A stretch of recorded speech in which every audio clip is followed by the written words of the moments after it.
Marta Samarripa nació en Gualeguay y vivió en casi toda la provincia. Fue docente, rectora, directora editorial, creadora de la primera cátedra de Derechos Humanos de Entre Ríos y sobre todo una gran poeta. Quienes la conocieron la recuerdan como una mujer apasionada, militante, generosa y con la poesía viva en ella.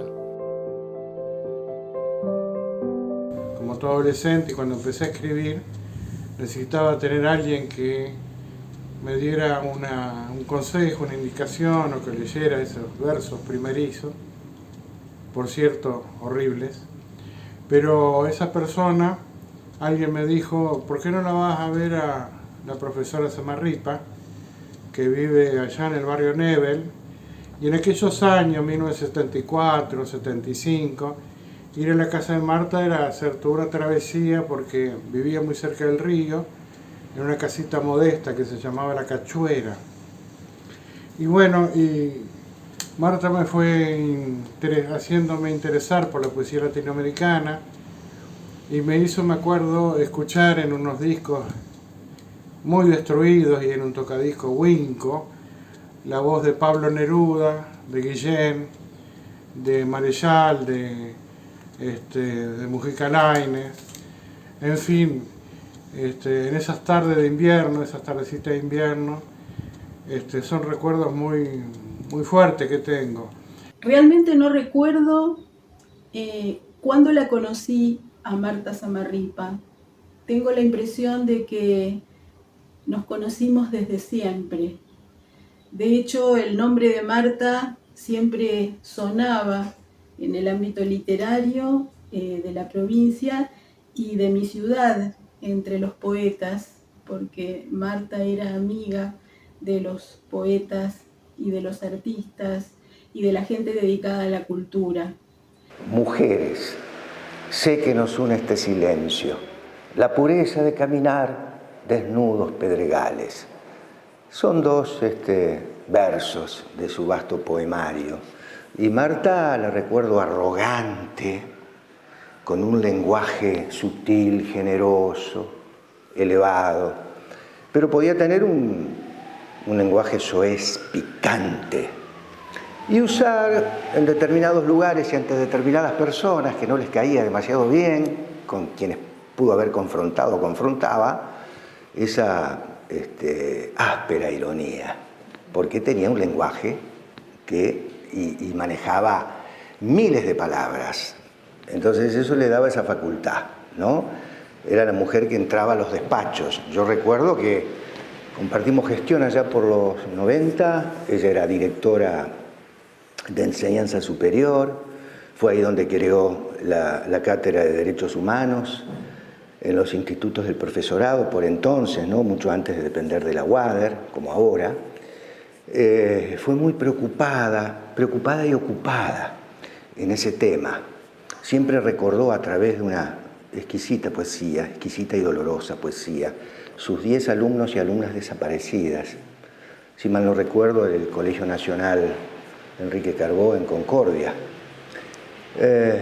Y tenía después, coincidimos también en gestión allá por el 94-95, con Carlitos Aciaín y Miguel Codaglio. Ella era directora de la editorial, tenía un vínculo muy fuerte con Jorge Busti, y ella entraba a los despachos, ¿no? Estamos hablando de hace 30 y pico de años. Y bueno, una vez que entraba y caía, ¿no? Y siempre tenía palabras para todo. Tenía esa arrogancia, ¿no? Como diciendo, acá camino yo. Pero bueno, portaba y emanaba, ¿no? Una especie de halo literario de alto vuelo, y eso le daba un sustento, ¿no? Muy, muy fuerte. Marta Dora Samarripa, como se llamaba, nació el 5 de agosto de 1932 en el 6º distrito del departamento Gualeguay. Hija de Juan Samarripa, de origen uruguayo, que solía recitarle de niña los versos del payador Gabino Ezeiza, y de Olivia Barossi, también maestra. Esa doble herencia, la del verso y la del magisterio, marcaría toda su existencia. Desde pequeña se trasladó a Victoria, donde recibió su educación básica y secundaria, antes de llegar a Paraná para estudiar en el profesorado de castellano, literatura y latín. Como profesora graduada, se desempeñó en Entre Ríos, Santa Fe, Misiones y Mendoza. Marta Dora Samarripa. Siempre hablábamos con ella y yo le decía, bueno, sos de Gualeguay, nadie dice que sos de Gualeguay, pero vos naciste en el 6º distrito. Bueno, ella dibujaba una sonrisa y me decía, bueno, yo he sido de cada uno de los lugares donde viví, donde trabajé, donde sufrí, donde gocé, donde en definitiva dejé algunos retacitos de mi vida. Pero en realidad era así. Su papá, Juan, trabajaba en el campo, en el 6º distrito, departamento Gualeguay, así que allí nació el 5 de agosto de 1932. Y después, tempranamente, ya con su familia, se dirigió a Victoria. Allí hizo Marta la escuela primaria y la secundaria también en la ciudad de las 7 Colinas. Siempre me invitaba a recitar aquello de Gaspar Benavento y me decía, vamos a recitar juntos. Qué lindo es volver al pago por más que se haya sufrido y ver que están como entonces la casa, la calle, el río. Y se emocionaba siempre recordando su pago de Victoria y aquel poeta enorme que fue Gaspar Lucilo Benavento. 1980 yo creo que fue la primera vez que traté con Marta Samarripa. La historia vino por varios lados. Ella era muy amiga de una gran persona que tuvimos acá en la ciudad, profesora de música y gran ¿cómo diríamos ahora? Promotora, ¿no? de actividades artísticas en la ciudad, Elvira Guido Bono. Eran muy amigas las dos, a pesar de sus diferencias políticas. Y esta Elvira Guido Bono era amiga de mi abuela Yolanda y a través de esa relación de mi abuela yo trabé el primer contacto con Marta Samarripa, así que la conocí en la casa de Elvira, ya les digo, por esas épocas, cuando seguramente muchos de ustedes no habían nacido. Y bueno, ella fue muy amable y se enteró, yo le dije que escribía y ella inmediatamente me citó en la biblioteca del Colegio Nacional y tengo esa idea, por lo menos. No tomen literalmente todo lo que digo porque esto pasó hace muchísimos años y yo creo que en ese encuentro fue la primera vez también que lo vi a Mario Maestri, que después sería un gran amigo mío, un año mayor que yo. Mario falleció en 2021. Y bueno, así que fue un gran encuentro ese, ¿no? Con Marta y con Mario juntos. Ellos ya se conocían de antes. Y bueno, y a partir de ahí empezó un intercambio, ¿no? de muy, muy rico. Poco a poco nos fuimos integrando a un pequeño grupo de contertulios, así que estaba formado por Marta, que era la maestra ahí, Mario, el que les habla, y Juan Meneguín, que poco después se incorporó también, y así que nos juntábamos en la casa de Marta, que en ese entonces vivía con Rafael Torres, su compañero, que es un periodista de aquí, bueno, que murió un poco después, en el año 85. Yo conocí a Marta Samarripa por los años 2009, como dice en la dedicatoria del libro Azul de Frío, a su presencia, a su juventud y a su futuro. Entonces la imagen que tengo de Marta son la imagen de los últimos 10, 11 años de vida de Marta. Cuando yo la conocí ella tenía 76 años, vivía en Paraná y también la conocí a su marido, a Santich, y compartimos en su departamento alguna partida de ajedrez, alguna charla. Ella llegó a leer los primeros manuscritos de los mandatos de Camilo Fink y después, con el tiempo, la invité a un programa de radio que teníamos en aquel momento y ahí hizo las primeras lecturas de sus poemas que nos sirvió el audio original de esa entrevista para comenzar el proyecto de cine que vino más en los años 2013 y 2015 fue el estreno de la película en la Biblioteca Provincial. Marta estaba presente, estuvo muy contenta, muy emocionada de poder reencontrarse con personas queridas y recibir el homenaje en vida que significó este trabajo. En Concordia, donde vivió durante las décadas del 60, 70 y parte de los 80, Marta Samarripa fue rectora del Colegio Nacional Alejandro Carbó y dejó una huella indeleble en varias generaciones. Alejandro Béquez, escritor y amigo de 4 décadas, recuerda sus primeros encuentros en la biblioteca del Colegio Nacional a comienzos de los años 80. Me acuerdo que cuando se había empezado a poner de moda la idea de que el docente no tenía que hablar, que hay que dejar que los alumnos se expresen, idea que está bien, pero se nos va la mano, como en todo, ¿no? Acá en Argentina, el justo medio brilla por su ausencia y siempre estamos en los extremos. O al alumno no se lo deja hablar o es el único que habla. Bueno, y Marta me decía en esos tiempos, me decía, yo expongo en la clase, doy la clase, me enseño. Y era una gran profesora, adorada por sus alumnos, por todos los que la conocían. Yo no tuve la suerte de ser alumno de ella en el Colegio Nacional, porque iba a otra escuela, pero bueno, toda la gente que he conocido, que fueron sus alumnos, bueno, la admiraban, la querían, recordaban sus clases maravillosas sobre literatura española, sobre poesía española, sobre el Quijote, sus grandes amores, ¿no? La literatura del siglo de oro español. Tenía una literatura propia de la persona nacida en Entre Ríos hace varias décadas. Creo que ella era del año 36, por ahí. ¿Por qué digo esto? Porque vivió en Concordia. Concordia es la segunda ciudad de la provincia, pero por entonces tenía pocos habitantes en relación a otras grandes ciudades. Y ella describe en su literatura lo urbano que queda de lado con 10 pasos y se encuentra con la ruralidad, ¿no? Por eso vincula la luna, la flora, la fauna, los animales, esas imágenes poéticas tan fuertes de lo urbano inmediatamente respira lo rural, ¿no?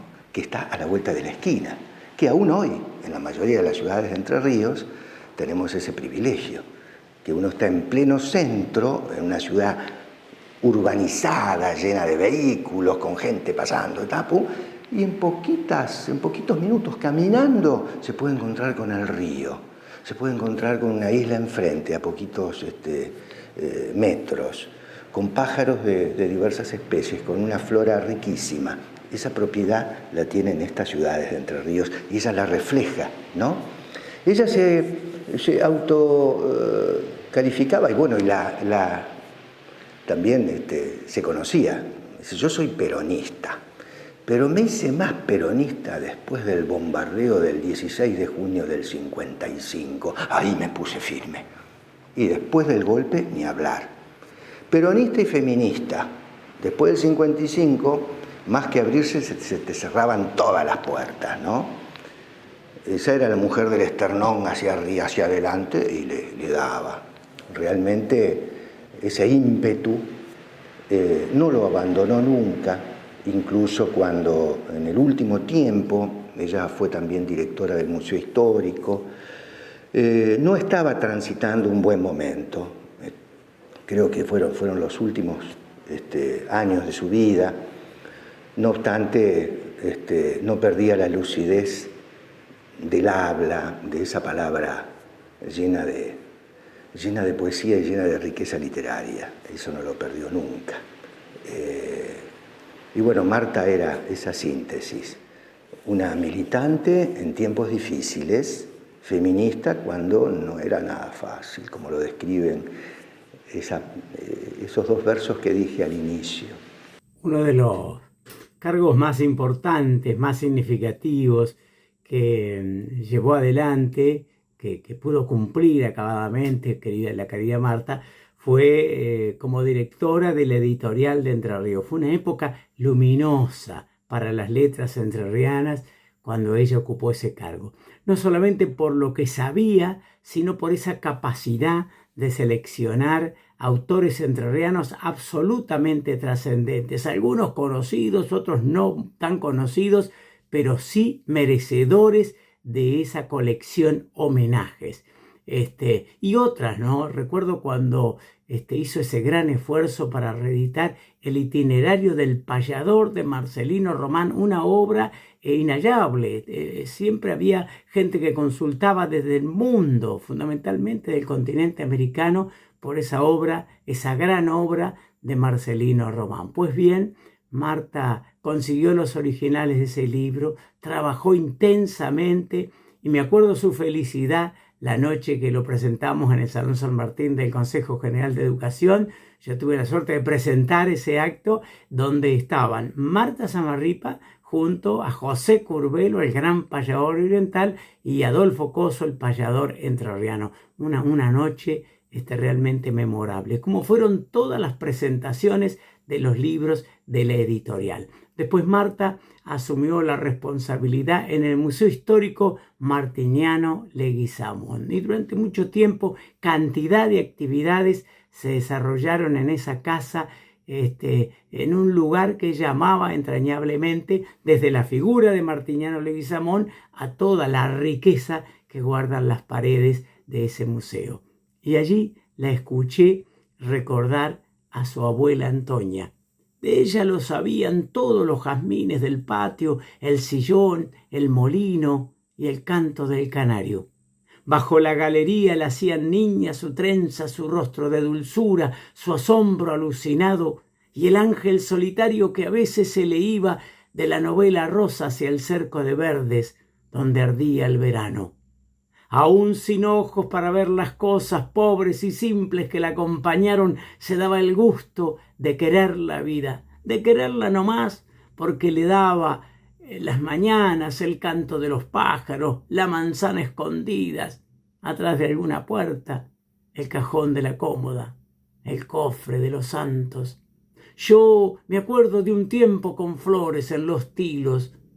Yo no me daba cuenta que había vivido tanto. Ahora no me ve y es una suerte. Creerá que soy aquella descalza en el mosaico. Es mejor que no sepa que esta voz es la mía. Solita en el destierro, sin higueras, sin patios. Juan Meneguín también recuerda aquellas tardes de invierno en la casita modesta de Marta llamada La Cachuera, cerca del río donde ella hacía escuchar en un tocadiscos huinco las voces de Pablo Neruda, Nicolás Guillén y Marechal.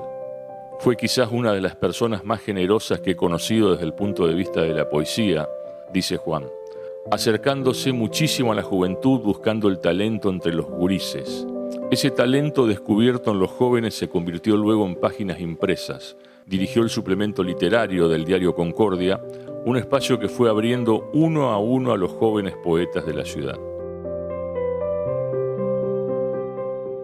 Fue quizás una de las personas más generosas que yo he conocido desde el punto de vista de la poesía, acercándose muchísimo a la juventud, buscando el talento entre los gurises, que yo no soy de los primeros. Antes que nosotros hubo otras generaciones que también fueron alumnos de Marta.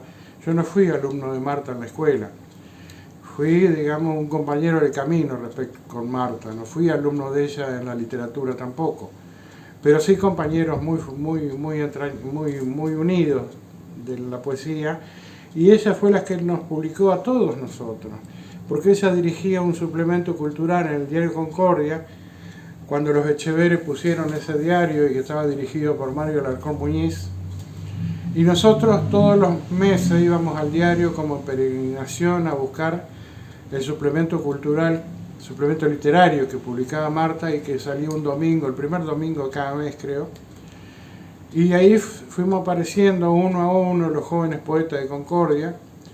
Y después íbamos a comer un asado a la casa de Marta y a celebrar el suplemento cultural. Y era todo muy bohemia, una bohemia muy fuerte, porque además coincidía con los últimos años del proceso y el comienzo de la democracia.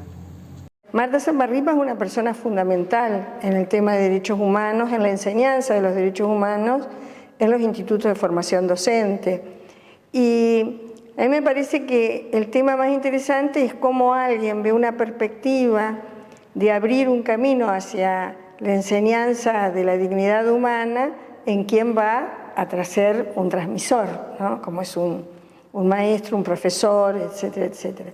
Entonces, yo estuve buscando y acá traje que me regalaron a mí el decano de Ciencia y Tecnología, Juan Pablo Filipuzzi, con motivo de un reconocimiento mío, el tema de que es en el año 89 cuando Busti firma el tema de que se instale en las provincias, en la provincia, la enseñanza de los derechos humanos. Y se toman experiencias de Europa, de otros lados, como para certificar esa validez, ¿no? Si nosotros pensamos en el año 89, no era un tema que corrían los derechos humanos para ser enseñados, y menos que gozaran de buena salud, sino que estábamos en una etapa bastante negacionista en el país, ¿no?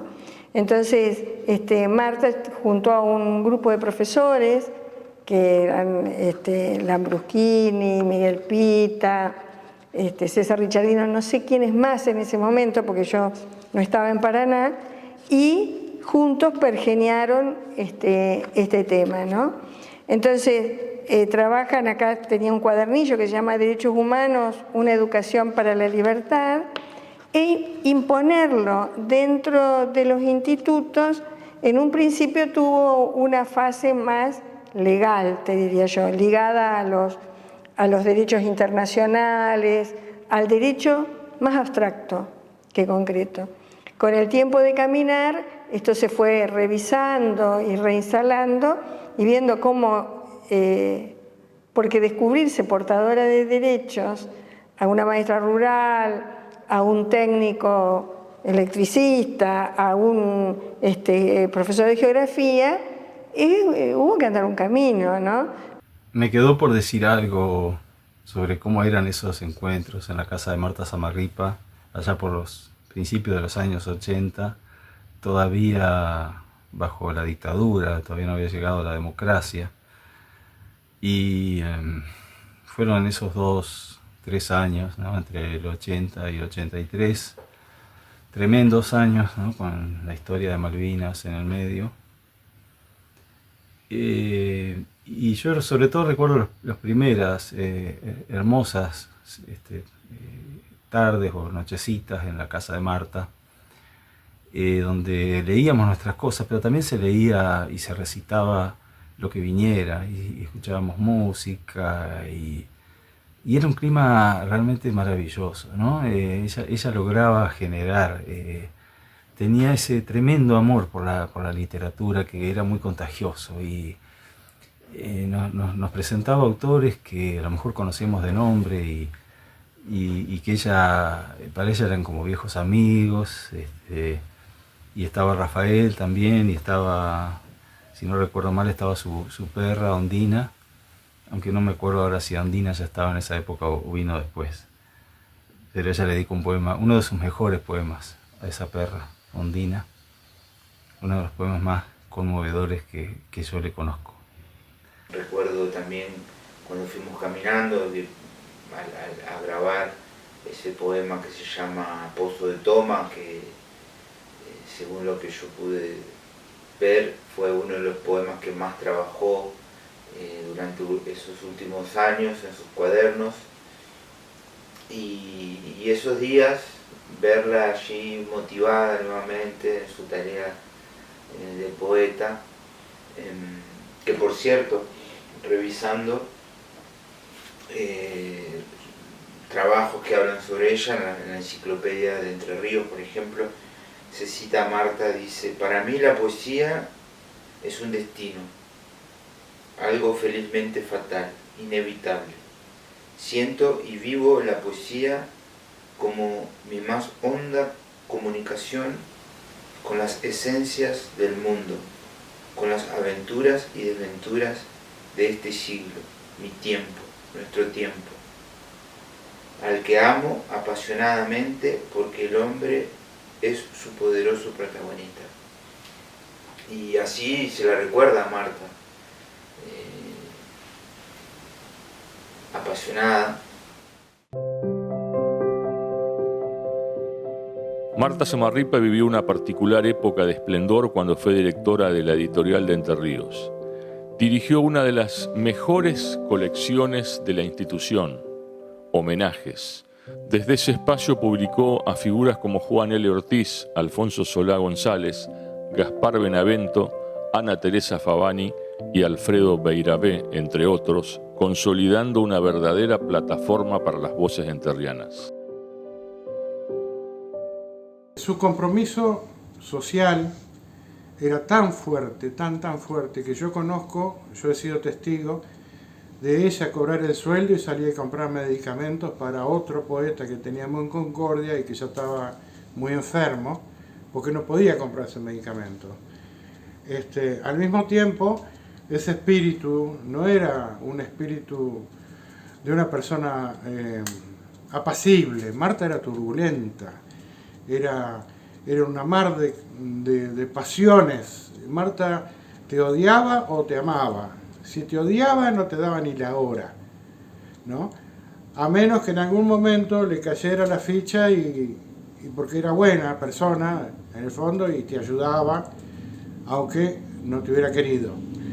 Y si te amaba, hay veces que solía perder la objetividad, para ser realistas. Pero siempre ella supo diferenciar, era muy sagaz en la lectura que hacía de los poetas y de la poesía que conocía, y sabía quién era poeta y quién no era poeta. Esa fue una cosa que aprendimos de Marta, a saber leer la poesía en ese sentido. Siempre tuve una admiración secreta hacia Marta y hacia su obra entrañable, en parte porque empecé a leerla tempranamente, me acerqué a su obra y quedé admirada por la profundidad de su poesía, una poesía cotidiana de las cosas de todos los días y que ahondaba en la existencia humana y sigue haciéndolo. De hecho, creo que su poesía va a pervivir dentro de las grandes voces de la poesía argentina, aunque en su momento no haya sido lo suficientemente reconocida.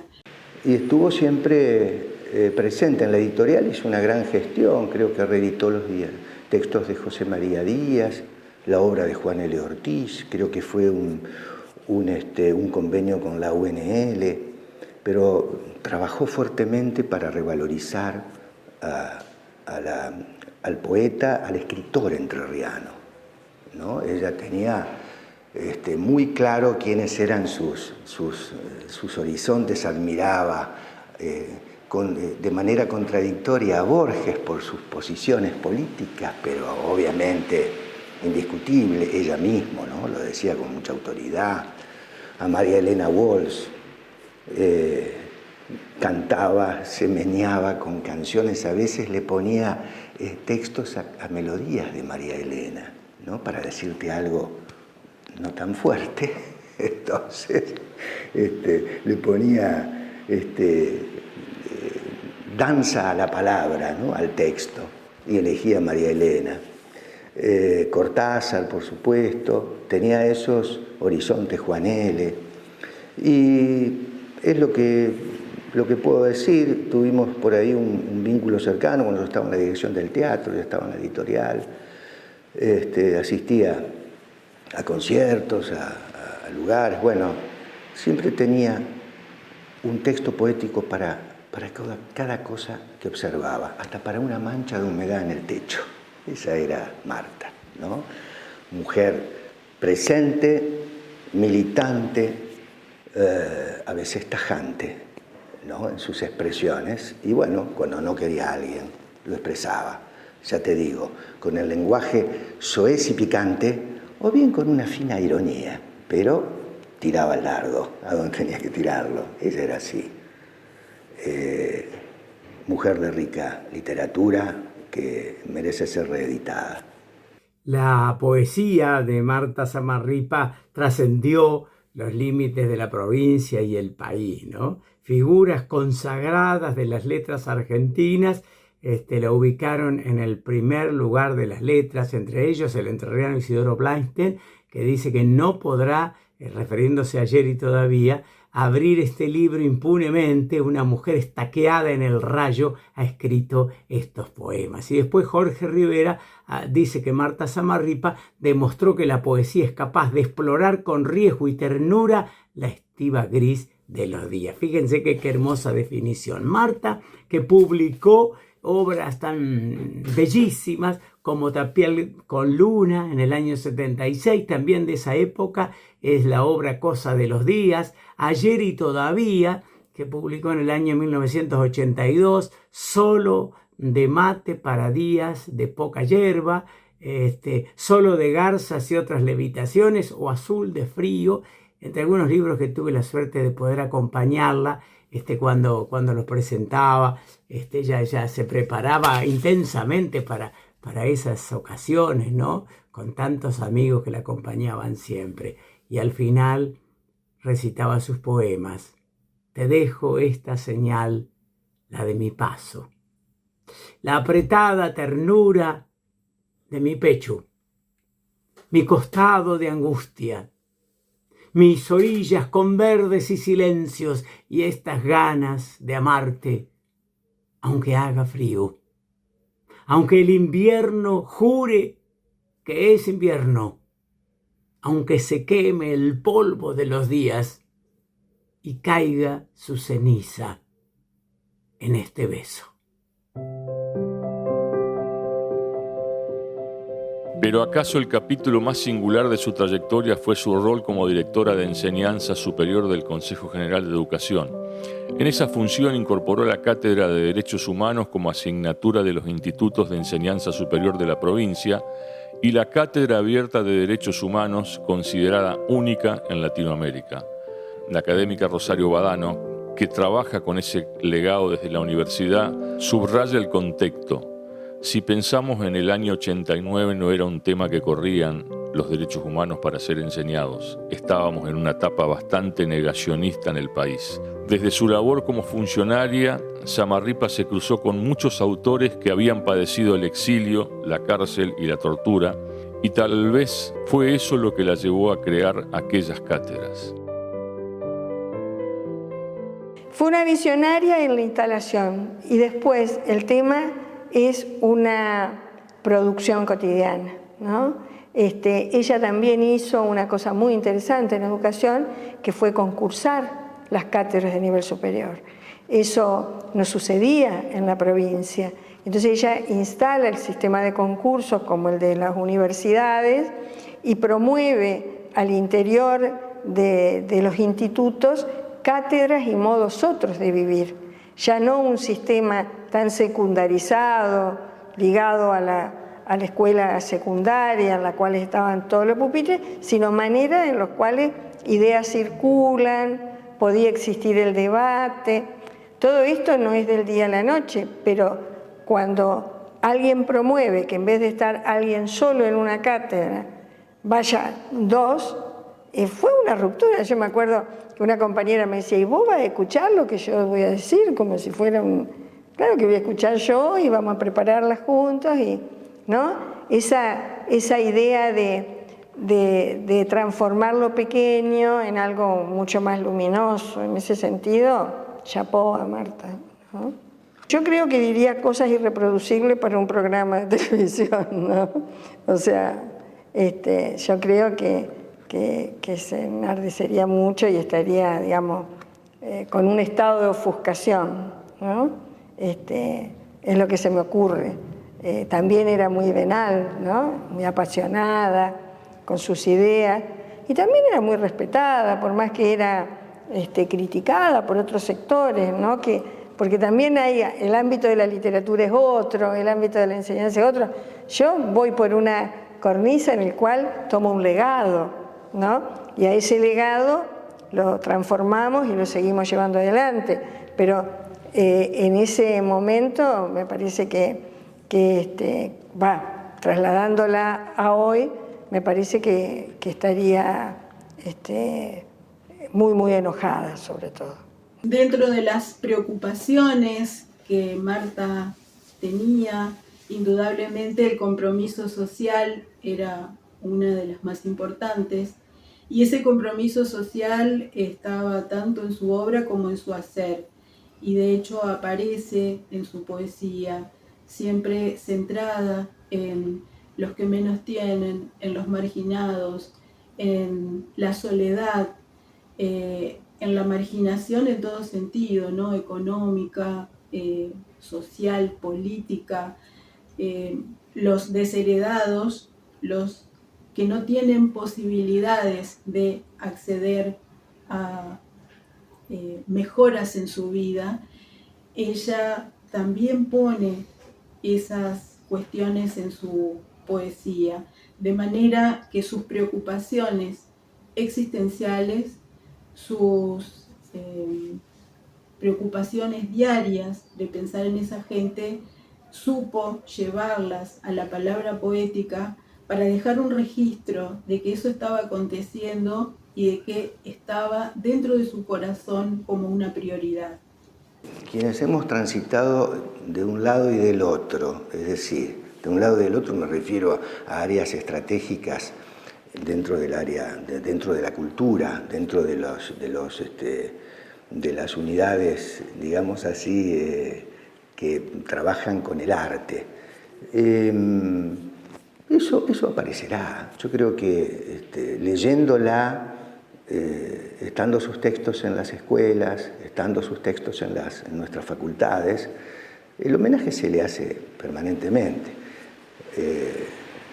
Siempre es escaso, es muy difícil, porque hay gente que te lo pide en vida el homenaje, ¿no? Y a veces te piden nombres de calle, nombres, monumentos, pinturas. Bueno, eso creo que ella está presente en por lo menos en las personas los estudiantes que transitan la carrera de literatura, está.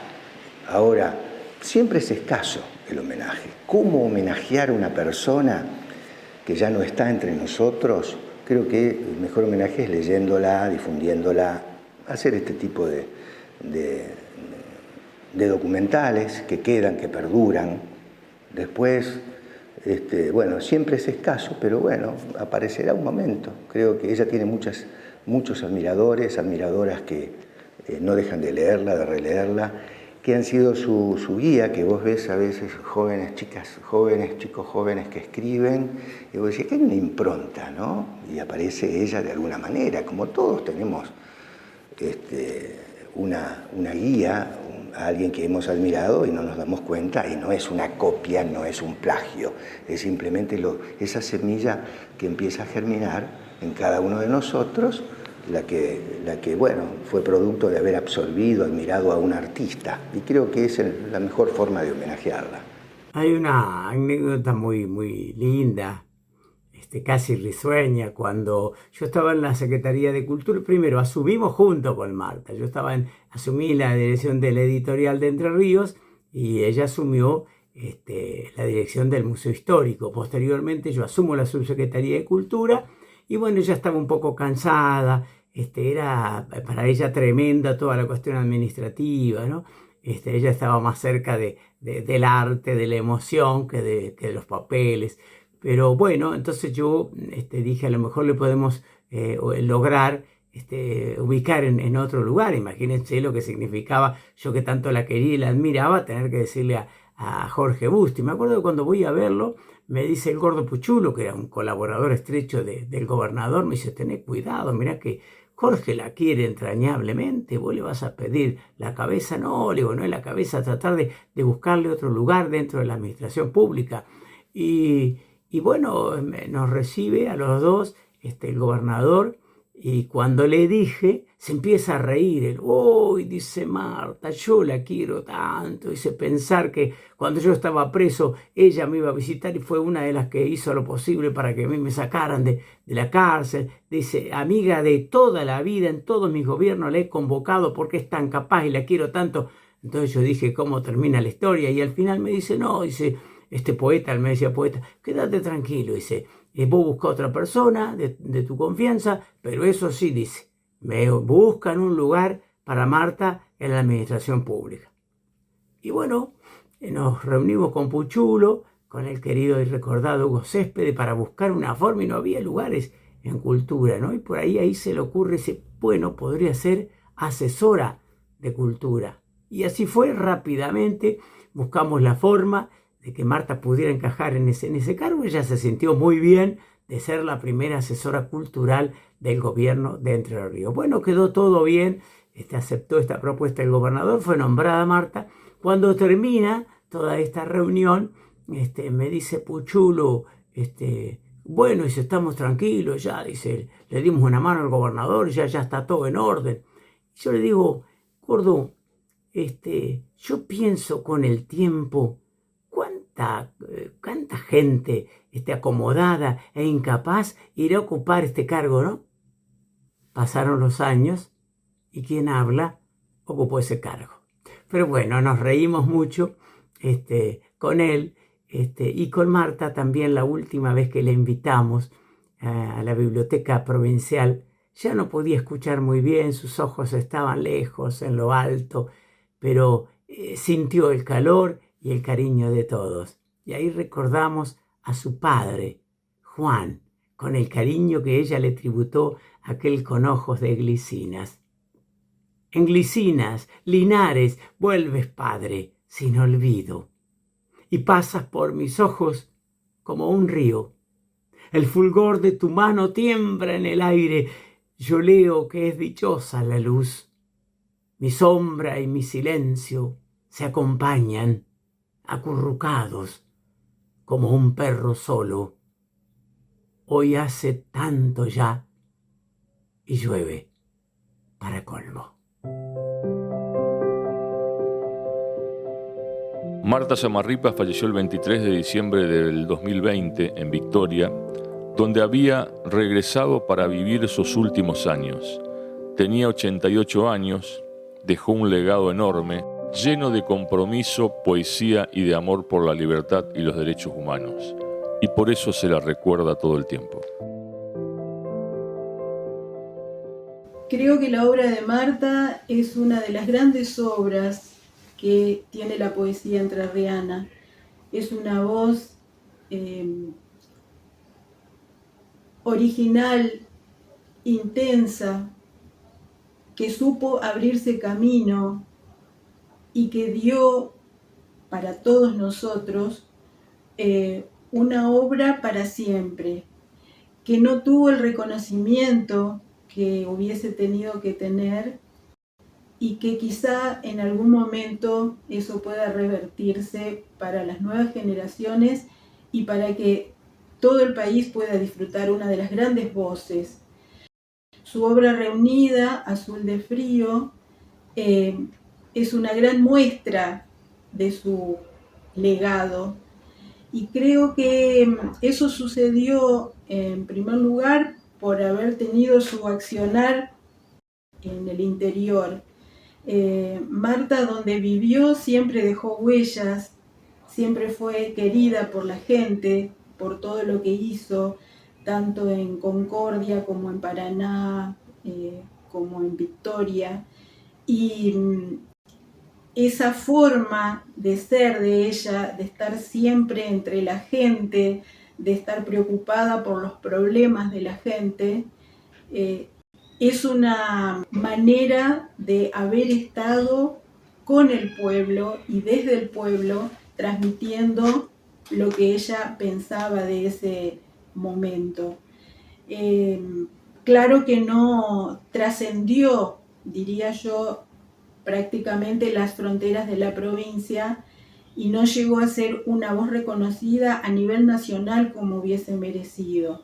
Por ser del interior y también por ser mujer, creo que ha habido discriminación de muchas voces valiosas, no solo de nuestra provincia, sino que ha sucedido también en otras provincias del interior de nuestro país, que lamentablemente hay grandes poetas, mujeres, que no han tenido aún el reconocimiento. Yo creo que la obra de Marta Samarripa tiene mucha vigencia porque, como dice Juan L. Ortiz sobre otros poetas en general, dice, es necesario tener ese criterio de que en vida no hay una realización absoluta, completa, y que existen otros periodos donde vendrán otras sensibilidades a rescatar y a tener una visión sobre Samarripa. Como yo decía, yo conocí la última Samarripa los últimos 10 años de su vida, pero hay otros que la vieron en Concordia,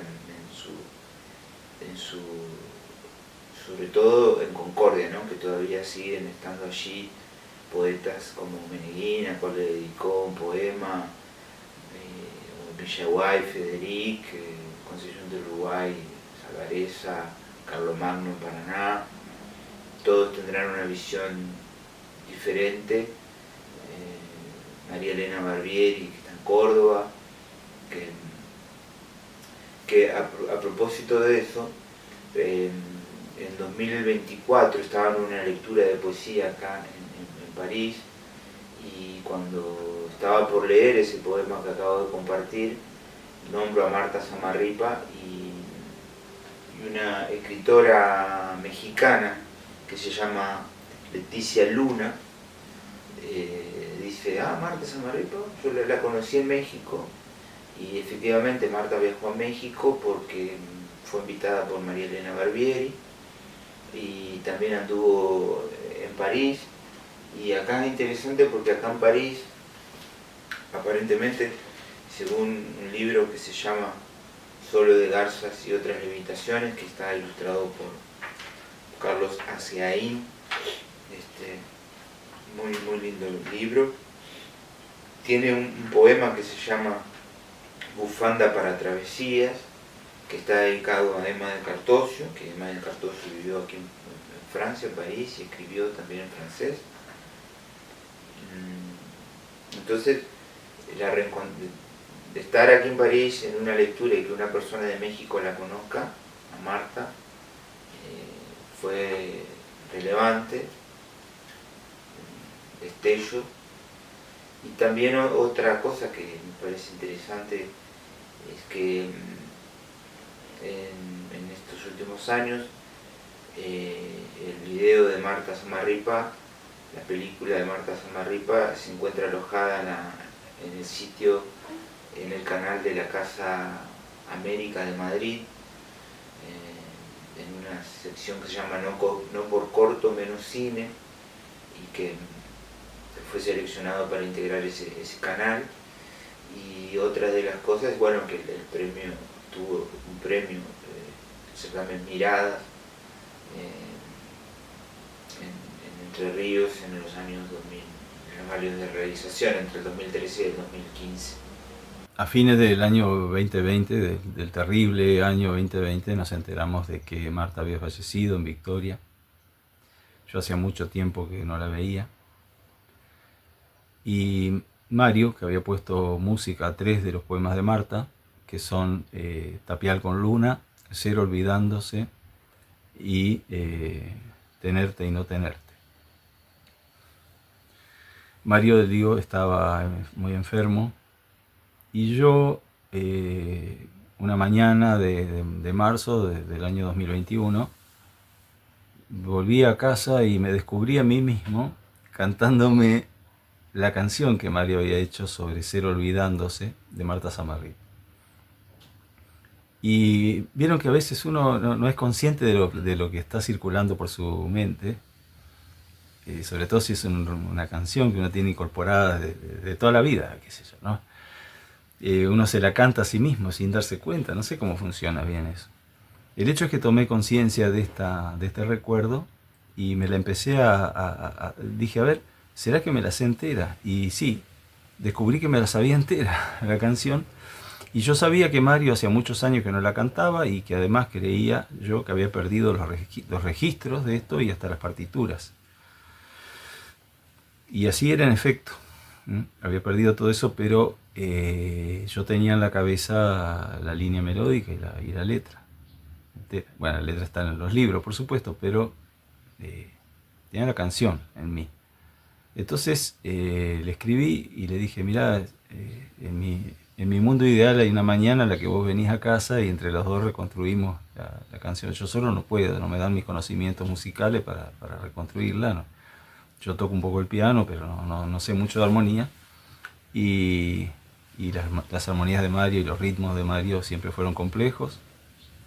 El hecho es que él vino aquí una mañana, efectivamente, y entre los dos, bueno, por supuesto él puso la mayor parte, pero yo por ahí un poco colaboré, o le di el envión.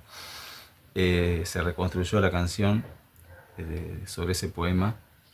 Es una canción muy hermosa y la idea era que él la cantara en público, pero no pudo a causa de su enfermedad. Y un tiempo después de su muerte la cantó aquí en Concordia, la reestrenó, diríamos, su hijo, Leandro Mestri, en una feria del libro de acá, y fue algo realmente muy emotivo, ¿no? Fue como una resurrección para nosotros de la presencia de Marta Samarripa entre nosotros. En tu universo azul y desgarrado, sirenas sin verdad cantan los barcos. No te rescata ya la madrugada, ni la luna canyengue, ni caminar contando alcantarillas. Nosotros desde las cátedras de derechos humanos, desde las áreas de derechos humanos, sobre todo en la universidad, siempre la tenemos presente, porque si trabajamos memoria tenemos que saber que ha sido Marta quien empujó una idea cuando esa idea, como te decía, no era ni siquiera pensada. Entonces, esa valentía, esa visión, esa situación merece un respeto muy, muy grande.